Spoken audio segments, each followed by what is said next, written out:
पढ़ने जा रहे हैं कक्षा 10 की हमारी आर्थिक विकास की समझ पाठ्य पुस्तक का पहला अध्याय, जिसका नाम है विकास। आर्थिक विकास की समझ। हमारी जो ये पाठ्य पुस्तक है वो हमारे अर्थव्यवस्था वाले खंड पर निर्भर है।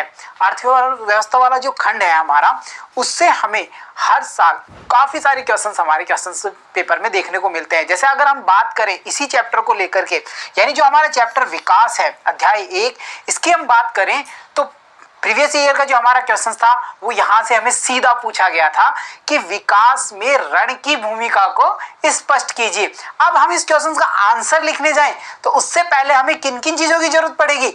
विकास की समझ हमें होनी चाहिए। भाई विकास है क्या, विकास कैसे होता है, कौन कौन से कारक इसे फैक्टर या कौन से कारक है जो इसे प्रभावित करते हैं, इन सब के बारे में हमें जानकारी होगी तो बड़ी आसानी से हम इसका उत्तर लिख सकते हैं। तो प्यारे बच्चों, कहने का मतलब ये है कि हम किसी भी चैप्टर को उसकी जो अप्रोच है उसको ध्यान में रख करके उसका जो नॉलेज है उसे ग्रैस्प करेंगे। कैसे कि भाई जैसे हमने विकास वाला चैप्टर उठाया तो यहां से पहला क्वेश्चन ही हमारे माइंड में क्या आता है कि विकास है क्या, यानी कि हमें यह पता होना चाहिए विकास का शाब्दिक अर्थ क्या है, विकास की परिभाषा क्या होगी, विकास को प्रभावित करने वाले कारक कौन कौन से होंगे, और हम ये देखेंगे कि जो विकास का स्तर है प्रति व्यक्ति को लेकर के और एक राष्ट्र को लेकर के जो विकास के फैक्टर या स्तर है वो क्या क्या कारक हैं, वो कौन कौन से कारण हैं जिन पर विकास का प्रभाव पड़ता है। तो चलिए हम स्टार्ट करते हैं हमारा पार्ट 1,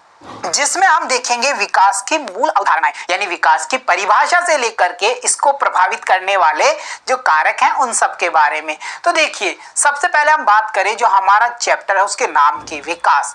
विकास है क्या?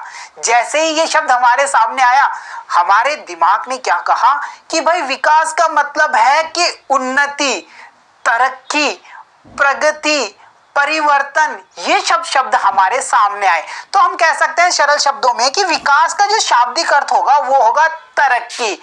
हमने कुछ चेंजेस आए हैं, हमने कुछ प्रगति की है तो हम कहेंगे भाई हमारा विकास हो गया। ये परिवर्तन, ये प्रगति कैसे? जैसे फॉर एग्जांपल हम एक छोटा सा उदाहरण लेते हैं जिसे हम हमारे क्वेश्चंस में बिल्कुल आसानी से लिख सकते हैं। देखो, किसी से हमें बात करनी है, हम यूज करते हैं हमारे मोबाइल फोन का। कहते हैं ना, क्या ये मोबाइल फोन जब ये प्रारंभ में आया था, शुरू में आया था, जब शुरुआत हुई थी, क्या ये ऐसा ही था? नहीं, उस समय तो ये हम कह सकते हैं कि जो लैंडलाइन फोन्स थे वो होते थे, तार से कनेक्टेड होते थे। उनके स्वरूप की बात करें तो कितना बड़ा विशाल उनका स्वरूप होता था, बहुत बड़े बड़े होते थे, अजीब से होते थे और उनसे हम केवल एक बात कर पाते थे, ये हमें फैसिलिटी मिलती थी। धीरे धीरे समय गुजरा, इस जो हमारा तार वाला फोन था, लैंडलाइन फोन था, इसका स्वरूप परिवर्तन हुआ, इसमें चेंजेस आए, इसमें कुछ प्रगति हुई, कुछ तरक्की हुई और आज हम देख पाते हैं हमारे हाथों में स्मार्टफोन को। देख रहे हैं ना, जिससे हम कितना सारा काम कर पाते हैं, कितना हमारा काम आसान हो गया। तो हम सरल शब्दों में ये कह पाएंगे भाई हमने तरक्की कर ली। क्या विकास तरक्की पर निर्भर करता है? यानी कि हम सरल शब्दों में कहें परिवर्तन हो गया, किसी चीज का मूल्य बढ़ गया, किसी की कार्य क्षमता बढ़ गई तो वही विकास है? ऐसा बिल्कुल नहीं है। तो फिर विकास को हम क्या समझे? यानी शाब्दिक अर्थ की बात अगर हम कर रहे हैं तो हमें यह ध्यान रखना है कि विकास का जो शाब्दिक अर्थ है वो है तरक्की और प्रगति। अब देखिए है, यानी कि जिसे हम कह सकते हैं भूमि की संभव है। क्या हर व्यक्ति हवाई जहाज में बैठ सकता है? ऐसा संभव नहीं है ना। तो जो विकास की अवधारणा है वो ये कहती है कि प्रति व्यक्ति के जीवन में उसकी जो सुविधाएं हैं उनका आना ही क्या कहलाता है?